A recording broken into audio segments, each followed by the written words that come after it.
Opening it up, let Kinay make the mistake of leaving a shot on the 1. Eh, nilakasan.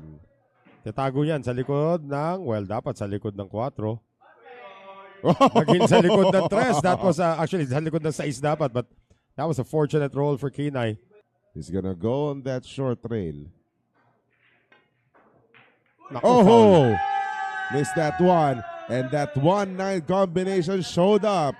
Hindi iko-kombinasyon nitong si Kinay. Pwede naman daw ubusin. 2 ball passes the 7. Ayun na, tapusin na lang daw natin. Inutusan Sige ng na. kapitan. Oo, kunin mo na. Oh. Ayun, extension.